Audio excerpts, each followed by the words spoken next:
Welcome to the Wisdom for Wealth for Life podcast. Let's bridge the gap between your faith and your finances.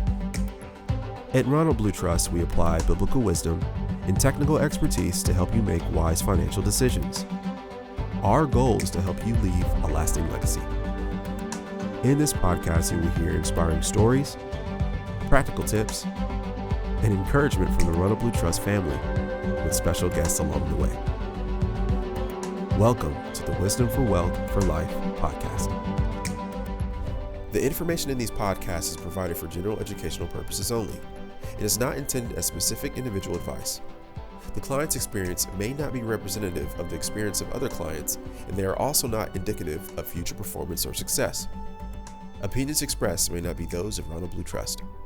In this episode, Ronald Blue Trust CEO and CIO Nick Stonestreet visits with economist, author, and media contributor Jerry Bowyer to discuss some of the trends we are seeing in America's corporate boardrooms around hot-button issues and proxy voting. Listen in to hear more about where companies are today, how they got there, and what investors can do to engage with corporations to counter some of these concerning trends. Let's listen in now. Hello. Thanks for joining Ronald Blue Trust in this discussion, and I think it's an important one around corporate engagement. I'm joined today by my good friend Jerry Bowyer to have this dialogue around corporations and where they're heading and a lot of the trends that we're seeing, and then looking at some action steps that we can take as investors to counter some of those trends. Jerry, welcome to the podcast. Great to be with you, my friend.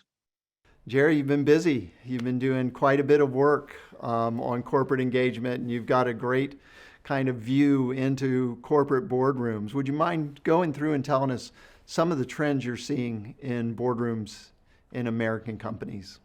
Well, there's the long-term trend, which is what I would call sort of the ideological capture of boardrooms, at least around certain issues, through the proxy voting process. We can talk about in a moment about what that is, and through the corporate engagement process. And so what's happened is, over a period of decades, a small number of people who represent a certain political and ideological point of view showed up. So, sometimes just one would show up, or maybe a few. Maybe someone from like mainline church tradition, or someone from a labor union, or political activists. And little by little, they started steering the conversation. And what started out as just a small thing became the gigantic ESG industry, and captured the giant proxy services, which are the companies who basically very much in general control the voting process, voting for boards of directors and voting on various issues at annual meetings. So there was a trend where, say, evangelical Christians did not show up, conservatives did not show up, people who do not share those same worldviews did show up, and essentially over the past few years, things started happening with some major corporations which were coming out and boycotting a state because they passed a religious freedom restoration bill, which happened with a lot of companies, for instance, in Kansas. That happened, but other states as well. And then we found major corporations speaking out in favor of sexual identity curriculum for kindergartners, or opposing legislation which would forbid that. And a lot of people, I think, were shocked by what had happened. And it looked like it happened suddenly. But like Gibbon said about the fall of Rome, it happened very, very slowly and then all at once. What's happened in the past year or so is that we're waking up. We now know there's a problem. We're even outraged about it, but outrage is not very productive in and of itself. But what's happening is we are beginning to actually get in there and counter and represent the other point of view and force a debate on these issues where before there wasn't a debate. And what I would say is evangelical Christians did not show up for the game and lose the game. We simply did not show up and we forfeited. every publicly traded company annual meeting for about 30 years. We didn't even know there was a game. We didn't show up. We forfeited. And then we said, oh, things are terrible. Well, I agree. They are terrible. Maybe we need to start showing up. Yeah, I think it's a really good point, Jerry, because I don't think most of us had realized the power we were ceding through ceding our voice uh, in proxy. And so this past year, we saw repeatedly that Vanguard was the largest shareholder of Twitter stock, right? This was just part of the news related to that transaction. But what they never really say is it's not really Vanguard or a certain fund company that's the largest shareholder of a certain stock. What they're really saying is that they may be the largest holder in aggregate, but they are not the owners. So the owners of those shares have kind of ceded their voice to the large fund companies so that they can appear to be the largest holders, and then they can act on that shareholder voice. Yes, right. And as you say, they're taking the shareholder's voice. It's our money as investors. I'm an investor in funds. Now, the funds I'm invested in, I'm happy with the way they're voting, but that's very much the exception. So when you invest in a fund, in essence, you're basically saying, not only am I investing in you for returns, I'm also delegating my vote to you. And I think people would be really shocked to find out what they voted for or what someone voted for in their name on issues like abortion, for example. Where some of these large institutional shareholders, there was a spate last year of proposals on the ballot, which were in essence pressuring the companies to divest from states with pro-life laws. And I'm not going to mention the companies, I'm not going to mention the funds, but these were on the ballot, and some of them got pretty high votes. It's like, how could they get high votes? And then you look at the NPX report and you see large institutional investors that are allegedly just plain vanilla companies, that are just investment companies, were voting for pro-abortion proposals on these ballots. And did Christians even know that those votes were happening? So yeah, there's a lot that goes on where people are voting the opposite way of the way you would want them to vote, and they're doing it with your money. And I think it's egregious, to be honest with you. Well, Jerry, the thing that we really thought about here was we saw large fund companies that would have proxy, and for years and years, nobody really cared that much. Like you said, people were just absent. They didn't really care because, for the most part, the large fund companies would vote their proxy with management, and there was this idea that companies worked for their owners. They worked for the shareholders. But really, there's been an accelerated kind of a veering from that core kind of principle that companies work for shareholders, and that idea has really kind of gotten diluted. So you start to see large fund companies taking these shareholders' votes, our clients' votes, and pushing them towards social agenda. You mentioned one with abortion. There's many, many, many other agendas that are being pressed. And our view was always, why are they doing this? This doesn't really relate to giving the shareholder a return. Can you talk a little bit about shareholder primacy and where you think this idea of harvesting our clients' voices to for social engineering purposes, where that's gone wrong? Well, I think it's gone wrong on a lot of levels. I think it's gone wrong in the sense of what is investing for, and what are these companies, what is their duty? To whom do they owe fiduciary duty? And going back to the parables of the New Testament, stewards owe loyalty to owners. In the Corinthians, Paul says, first of all, it's required of stewards that they be found faithful. So if you're a CEO of a large asset manager and you feel deep in your heart that you're here to save the world from whatever, carbon or red state politics, or anti-abortion legislation, whatever you think is your mission in life, that you're going to save the world. Well, do it on your own time and with your own dime. It's not your money, and it is non-fiduciary to use your client's money to fulfill your own spiritual ambitions or your own psychological need. That's just a misuse of shareholder resources.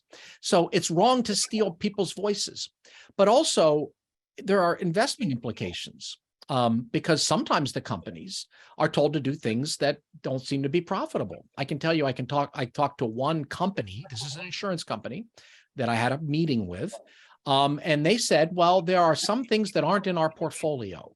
Like, for instance, gun manufacturers are not in our portfolio. And I said, well, okay, did you do data which says that, handgun manufacturers or whatever, that they're inferior performers? No, we didn't. We just don't want them in the portfolio. Well, but wait a minute. If they're a profitable company, that's not your call. Now, as a consumer, you want to boycott, that's fine. But saying that they're not going to be in your portfolio, or companies that say we're not going to invest in any coal companies or oil companies. Well, wait a minute. These aren't privately held companies. You are working for shareholders. Energy companies did relatively well last year, and energy prices were up. People who invested in commodity funds, which are mostly energy, did much better than the rest of the market last year. And by the way, when you start screening out these companies using these political considerations, you don't just screen out carbon. You have to put that money someplace else. So you're not just underweighting energy, you're overweighting maybe tech. Well, and tech was a very bad performer. So what happened last year is some of the performance issues. There had been a lot of claims about how this kind of investing is helpful to investors, and last year blew that notion up. So you're stealing people's political and cultural voices.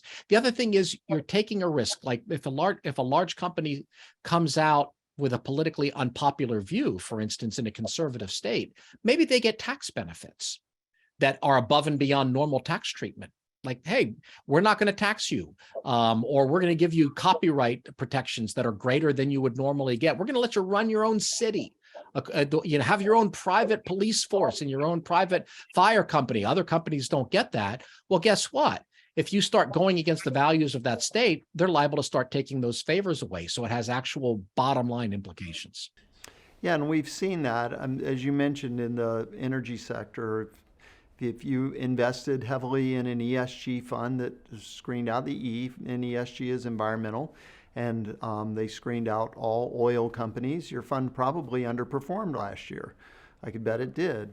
And this ESG, environmental, social, and governmental, there's aspects of all of that that we don't disagree with, in the sense that environmental, of course we want a clean environment. Of course we want clean water and clean air, and we don't want to kill off species, of course. And there's an approach to it that makes sense, and there's an approach to it that doesn't make sense. Same with social, and the same with governmental. So when you look at ESG, there's aspects of it that could sound quite reasonable, but then when you combine some reasonable thoughts with a very driven agenda where only certain people show up to push that agenda to a place that's hard to even invest in, you end up with something that we wouldn't recommend for our clients to invest in. And that's been kind of the taint on ESG, is that it's pushing an agenda, and it's not an agenda that's looking at portfolio outcomes, the best portfolio outcomes for our clients. And that's that fiduciary dilemma that these investment managers have put themselves in now. Yes, and I've looked at thousands of these proposals on the ballots. I helped vote something like 20,000 proposals in the past year. Now, most of them are just board member, the auditor, et cetera, but about 4,000 or 5,000 of them are sort of shareholder proposals. And the line that they draw between these factors and performance is very tangential. I've had ongoing dialogue with the largest proxy advisor. And several years ago, I said, I noticed that whenever you talk about reputational risk, it is that people on the left might be upset, or people with sort of a gender, sexual orientation agenda might be upset. But if you looked at the reputational risk of the backlash from mid-America, well, they didn't. I had a follow-up meeting with that same gentleman last week, and they now are aware that reputational risk goes both ways. But of course, Yeah. in some sense, it was rational. We didn't show up, so they thought they only had to worry about one side. Yeah, and we saw that more and more with our clients. And years ago, we started to really think through carefully what we could do to provide a platform for our clients so that they wouldn't have their voices harvested for social agendas that they probably or may not agree with. And we really came up, I think, with a great solution. We started a program with something we call access portfolios. And this is a way to directly own the shares instead of owning the shares in a fund. The client directly owns the shares. And there's a couple of technology innovations that have allowed this. Number one is no cost trading, and the ability to even use fractional shares. So for a limited amount of money, you could actually replicate the S&P 500 without any costs. And Jerry, maybe you could talk about the difference between owning within a fund and owning your individual shares, because I think this is an important point and a real foundation for access portfolios. If you own shares in a fund, you have given away your voice. That's it. Bottom line. You have no recourse when it comes to how they vote. And let me tell you, if it's a large institution, if I'm talking to the typical Ronald Blue Trust client right now, I can assure you the large institutions are not voting in general the way you would want them to vote. They're voting in the opposite, probably, of your worldview. And there's nothing you can do about it. I mean, you can complain. And some of these companies have said, well, we'll allow institutional investors to vote their own shares. But that's big institutional investors, like a red state pension fund or something like that. By the way, they're not saying you're going to control the lobbying, the corporate engagement. You're not going to control the negotiation, because by the time it gets to a vote, that's most of the work has already been done.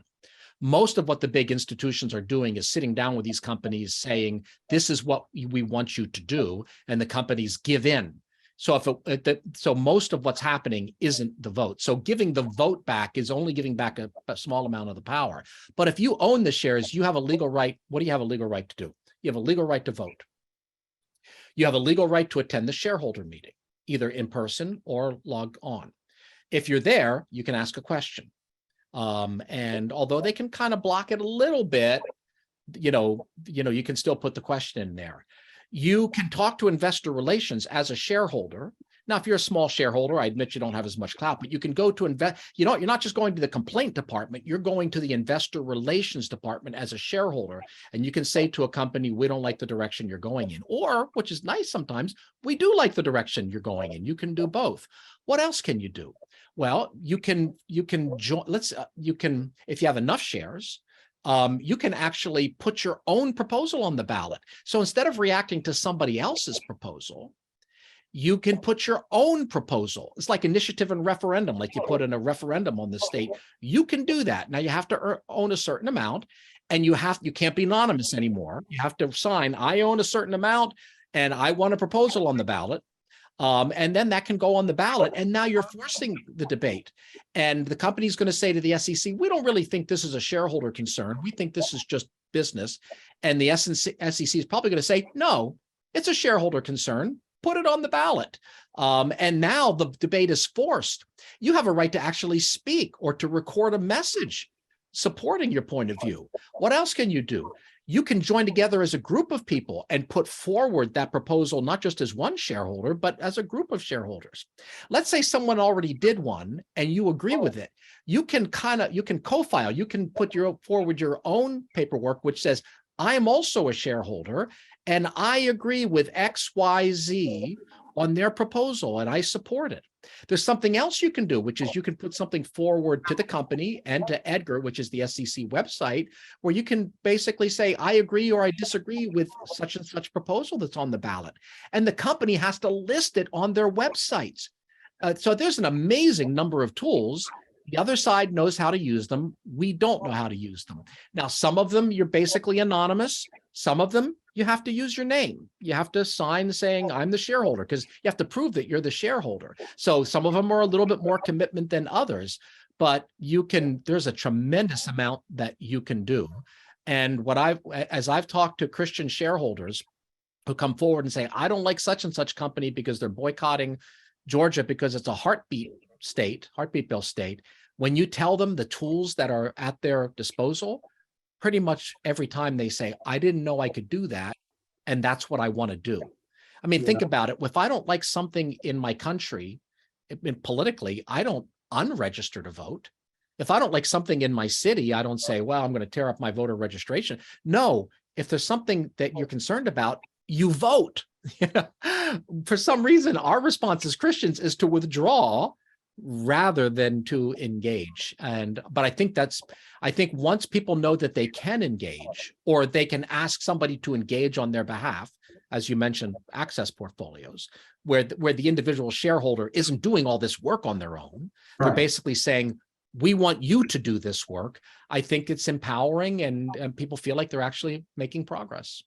Yeah, and I think it's such a great new avenue for us, just the democratization of shareholders having individual holdings rather than being pulled together in a fund where they lose their voice. So this is what I love about the access portfolios is, one, you have all of the individual names that you own. And there's a few things that come with that that's really great. If let's pick any index and you want to really kind of mirror that index, you can own all of the names in that index. But then if there's a few names that are objectionable, that you say, I really don't like these, I don't feel great about it, as a believer, my conscience isn't going to let me own DraftKings. And if you adjust the portfolio by taking things that really your own conscience you object to, that's no problem. That's easy to do in access portfolios. And then you can re-optimize the portfolio. I know that's a fancy word, around the index. So you keep index-like performance, but you've removed some names. What else can you do when you own the individual shares? Go ahead, Jerry. I just want to double down on that. It's your conscience. Correct. Yeah. So maybe DraftKings is an issue for you, but maybe a company that is a beer distillery isn't an issue for you. But with some of these other funds, that they're going to impose their screen on you, right? So you go and you say, well, I want to invest biblically, and they say, okay, well, there won't be any beer distilleries. Well, wait a minute. I don't happen to disagree with beer. A lot of people don't, right? I know that some Christians have disagreement, but like it all gets imposed. The fund manager's conscience gets imposed on you the same way that ESG does it from one worldview. Right. Christians can do it from another worldview, as opposed to the Holy Spirit speaking to your conscience. It's your conscience, not the fund manager's conscience, that's being represented.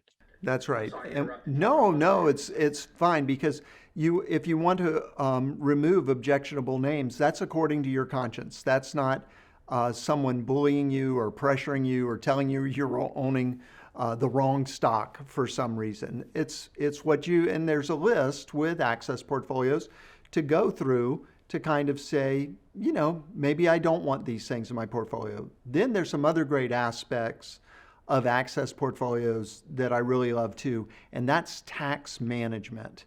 And so let's just talk about money. You're able to sell the losers and pull them out of the portfolio and re-optimize around the index. So you're trying not to give up index-like performance, but you've just harvested tax losses. And many of our clients, most all of our clients are generous. So then you're able to gift the winners, and then you harvest the ones that have gone down in value and you gift the ones that have gone up the most, and then you re-optimize around the index. So you're keeping in that same band of investment performance, but you've just generated, many times significant tax alpha by giving the winners and selling the ones that have gone down in value. So this is another advantage of owning your own shares. If you've ever had a mutual fund and at the end of the year when the fund was down, you got gains passed to you after the fund had lost money the previous year because they sold some of the shares in the fund that still had gains in them, it's so confusing that how did I just lose money and I've got to pay taxes? So in the access portfolios, you completely control your tax situation with your equities. But then the part that Jerry and I have been talking about that extends beyond that is the ability to have the company that we work with, Vidant Financial, they have a proxy policy, which we've worked on with them. The voting of proxies can go according to a proxy policy that most of our clients would agree with. Or you can vote individually and vote your own proxy. And instead of ceding that to a large fund company that may or may not, in many cases may not, share your values. And then lastly, the kind of the last benefit that I really love with this is if you choose as a client that has access portfolios with Ronald Blue Trust, you're able to engage Bowyer Research or another firm that can actually work with you and your family to put in corporate resolutions, to do the work that Jerry's talking about. Jerry, why don't you talk about some of those engagements, aside from all of the benefits of access portfolios and owning your own equities and the tax loss harvesting and avoiding objectionable names and a more consistent proxy policy. What's it like on the engagement front? What's kind of the day-to-day with you when you go into these corporate boardrooms? Well, it's interesting, and it's typically phone calls, right? I'm not. But it's all driven by our clients. It's not Ronald Blue Trust requesting Jerry to go to XYZ company. We provide a platform so our clients own the shares and say, Jerry, can you go to XYZ company? Right. If we're talking about precisely, they opt in, right? They say, we want this to happen. And if they don't, then I'm not talking on their behalf. So what it means is you have, let's say a company recently said something in public that indicated that if a state has pro-life laws, we don't want to do business in your state. Well, it means talking to that company, and it means going back like the importunate widow over and over again, and then getting them eventually to commit, no, we don't have any plans to make decisions like that. Yes, the CEO said something like that, but no, that we're not going to do that. It means talking to a large telecommunications company that used to be a company that used to be a donor to Planned Parenthood. Friend of mine convinced them to not be a donor to Planned Parenthood. And then I followed up last year, 5 years later saying, I want to know, have you started giving to Planned Parenthood? No, we didn't. We checked. We worked together on that. It means talking to a company that endorsed the Equality Act, which weakens the Religious Freedom Restoration Act at an annual meeting and saying, listen, did you really mean? You're a large hotel chain. Do you not like religious people? You really mean to weaken religious liberty? And the answer is, oh, we didn't know that part of the bill. We want there to be equality, but we don't want that. Well, we supported it in the House. In the Senate, we're going to treat this differently because we weren't aware that it was religious liberty. It means spending a long time on the phone with the corporate counsel of one of the largest banks in America that had just debanked an ambassador for religious liberty. without giving explanation, canceling his account and saying, let's talk about this. Why did you do this? How do you make these decisions? It means talking to the largest proxy advisory service in the world just last week and finding out that even though in the past they had automatically endorsed these pro-abortion resolutions, they are now no longer going to do that. And then seeing that there's one coming up on a ballot in a few weeks.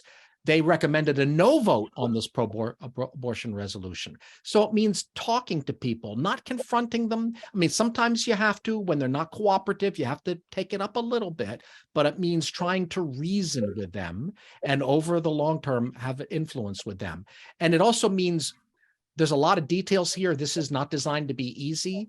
It means the client doesn't have to do all that paperwork. They don't have to know where the IR department is. They don't have to know all those things. They're delegating that, and there's an economy of scale. And Jerry, we really want to make it easy for our clients to engage. And that's one of the real benefits of using these services. And clients can kind of stop wherever they want to stop. If they just want to have their assets managed, and be able to tax loss harvest and gift. And that's all they want to do, that's fine. If they want to move on into the proxy area, that's great. If they want to move on into engagement, that's great too. The thing that I would say that's so crucial in what we're doing and what we've had many clients express satisfaction with is that they feel like their voice has been given back to them and that they're able to make a difference, that they do feel like they're able to engage. And for so long, the Christian community would disengage. You mentioned it at the very beginning of this podcast. It was kind of, we don't like this company because XYZ, we're going to pick up our marbles and go home.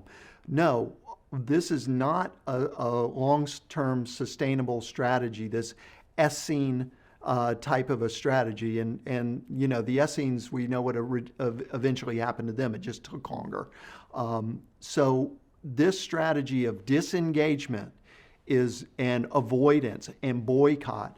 We don't think, unless it's something that really bothers your conscience, we think an engagement strategy, dialogue, reasonable people reasoning together, this idea of truth over tribe, getting away from tribalism and fights and arguments, but going forward and expressing your point of view in a corporate setting. The one big learning I had, Jerry, as we did this, is to see the relief from CEOs and CFOs that we talked to, because many of them said, I don't have anybody else on this side of the discussion. Nobody ever comes to me. And there are CEOs that you read about that are pressing their agenda, but there's other CEOs that are just focused day in and day out of running a quality business and providing value to their shareholders. There's some great CEOs out there that don't want the distraction of all of the noise of getting pulled into every social issue. They just want to make widgets and do it really, really well. And when they meet us, first they think, well, are these going to be, religious people, throwing fire and brimstone at us? And then they find out we're just reasonable. We want you to be able to do your job. We want you to take care of shareholders. We want you to take care of your company. And these are some suggestions. What a difference in dialogue. Preach it. Well, it's usually a relief to a CEO. We're here to get we're here to get politics off your back. Right. We're here to liberate you from politics. Yeah. Well, Jerry, we love the good work that you're doing, and we just appreciate the partnership we have with you. And talk to your financial advisor to see if access portfolios are something that would be right for you, because there's just so many benefits. And we're grateful that we could have and bring this discussion on corporate engagement to you today. Thank you. Thank you so much for listening to the Wisdom for Wealth for Life podcast.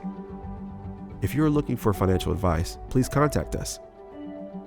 Please visit ronblue.com. That's ronblue.com. Thank you for listening, and please subscribe to wherever you listen to your podcasts. Trust and investment management accounts and services offered by Ronald Blue Trust, Incorporated are not insured by the FDIC or any other federal government agency, are not deposits or other obligations of, nor guaranteed by any bank or bank affiliate, and are subject to investment risk, including possible loss of the principal amount invested.